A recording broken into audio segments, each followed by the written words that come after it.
Alors, nous allons voir une autre famille de coléoptères que tout le monde connaît. Il s'agit des coccinellidés, des coccinelles. Les coccinelles, ce qui est dommage, font partie des insectes qui changent, qui perdent un peu leur couleur.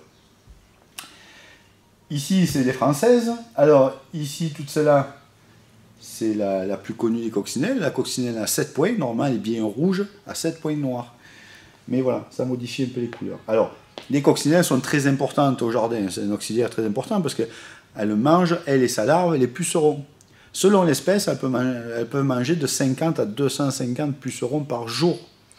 Donc, au lieu de mettre des pesticides, mettons des coccinelles. Mais ne pas faire comme l'Europe a fait pendant des années. On a importé, alors avec la vidéo on va monter un peu, on a importé des coccinelles d'Asie, la coccinelle asiatique, Harmonia xyridis, elle a plein de robes différentes. Alors elle aussi elle change de couleur, hein, mais c'est une catastrophe écologique. Alors sans études préalables, on a fait rentrer ça parce qu'évidemment c'était moins cher, sans études préalables. Et de toute façon, les scientifiques en France, le peu qu'on paye, on ne les écoute pas, malheureusement. Sinon, ce genre de catastrophe ne serait pas arrivé. On sait que dans le monde entier, chaque fois qu'on a introduit une nouvelle espèce quelque part, tôt ou tard, cette espèce va devenir invasive puis nuisible. Eh bien, c'est pareil pour la coccinelle asiatique. La coccinelle asiatique, elle meurt moins déjà. Elle vit beaucoup plus longtemps. C'est elle qu'on voit par paquet là, derrière les volets ou autres dans les maisons pour se mettre au chaud. Hein, elles hivernent. La coccinelle asiatique, c'est une vorace, une goinfre. Alors, bien sûr, elle mange des pucerons. Ça, c'est bien, au moins ça quand même. Mais dès qu'elle n'a plus de pucerons, elle va s'attaquer aux coccinelles à nous. Et dès qu'elle n'a plus de coccinelles à nous, elle va s'attaquer directement aux fruits. Donc c'est vraiment une nuisible. Et il n'y a pas longtemps qu'on a interdit les coccinelles asiatiques à la vente. Comme quoi, il y a une inertie qui porte vraiment préjudice à la nature, comme d'habitude. Voilà, alors les coccinelles asiatiques, elles ont plusieurs formes. Elles peuvent être noires à 2 points. Alors il faut faire attention, en France, on a une noire à 2 points aussi. Elles peuvent être noires à 4 points. Ça, c'est sûr que c'est l'asiatique. Jaune, rouge et jaune-rouge à plein de points. Alors, comment on différencie la coccinelle asiatique des coccinelles françaises? Bon, même pour nous, c'est pas facile, mais ça se passe sur le pronotum, sur le thorax. Alors, la coccinelle asiatique, soit ça forme des petits points noirs en forme de pattes de chat, ou alors ça forme un M, hein, qui veut dire asiatique, comme tout le monde le sait. Voilà, donc les coccinelles, alors on me pose la question, faut-il les tuer ou pas? Moi, je ne peux pas me résigner à ça. Mais peut-être qu'un jour, on va le payer très cher. Les erreurs de nos gouvernants, encore une fois. Voilà pour les coccinelles. Alors, nous allons voir maintenant 2 familles de coléoptères assez particulières. En haut, c'est le cauchemar de tous les muséums du monde. Ce sont tous les parasites qui rentrent dans les boîtes et qui mangent les beaux insectes. C'est la famille des dermesidés. Alors, un des parasites les plus communs dans les collections d'insectes, c'est l'entraîne. C'est là. Alors là, vous avez l'adulte, et ici, ce sont des larves. Les boîtes sont assez étanches. Elles s'ouvrent par ici, sur le côté, et ils font 2 mm, 2 mm et demi, ils ne peuvent pas rentrer. Mais ils sont très malins. Ils pondent ici, et c'est les larves qui vont passer dans la boîte. Et ça sont très souples. Voilà, ça c'est vraiment le cauchemar. D'Hermès ici, beaucoup dans les cadavres, hein, ils sont aussi nécrophages. Et justement, ça nous amène un peu plus bas. On va faire un peu plus bas.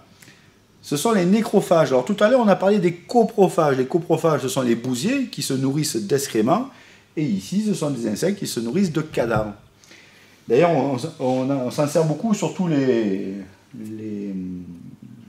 nécrophages. Là. Donc, on s'en sert pour la police scientifique. Hein, ça s'appelle l'entomologie forensique.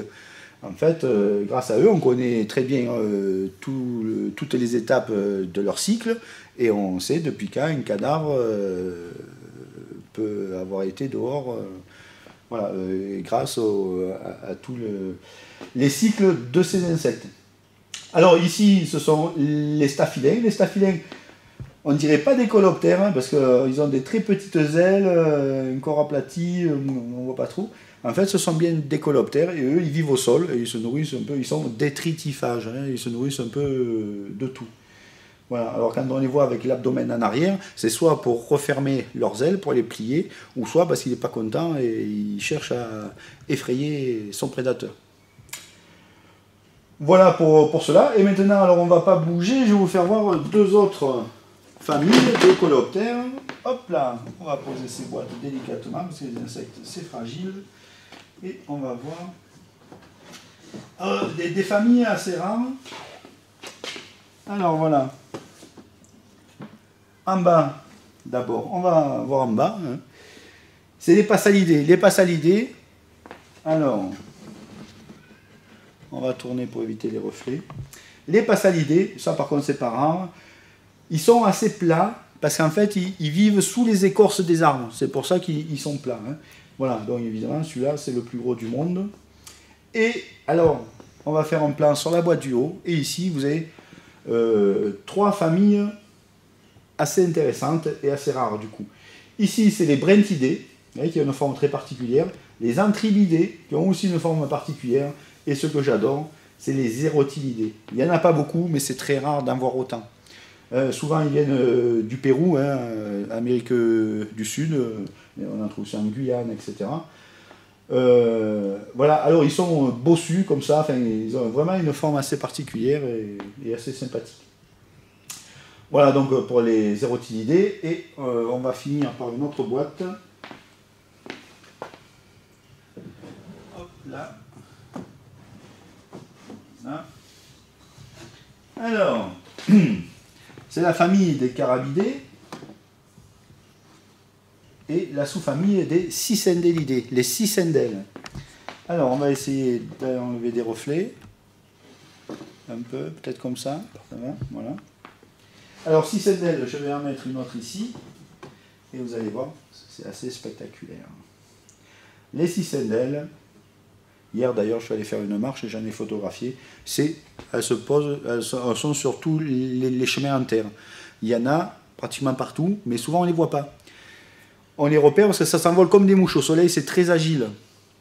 Mais une mouche vole et puis elle n'est pas régulière. Elle vole et puis elle se pose 3-4 mètres plus loin, et ainsi de suite. Donc on les repère assez facilement comme ça. Voilà, en plein soleil, c'est très difficile à attraper. Alors vous voyez, il y en a qui sont assez sympathiques. Ça, c'est des cicindèles de France. Alors, sont souvent vertes ou marron avec des lunules jaunes. Hein, donc, on va faire un gros plan sur ces cicindèles-là. Et après, on ira plus haut, où il y a la chinensis, là, qui est vraiment magnifique. Il y a des couleurs superbes. Et ici, c'est le genre Manticora. Manticora, ce sont des cicindèles géantes. Ça vit en Afrique du Sud, dans le sud de l'Afrique. Hein. Vous avez vu ces grandes mandibules, on dit que c'est l'être le plus agressif d'Afrique. Hein, voilà, je vous laisse imaginer un peu ce que ça peut faire. Voilà, et maintenant on va parler d'une autre famille.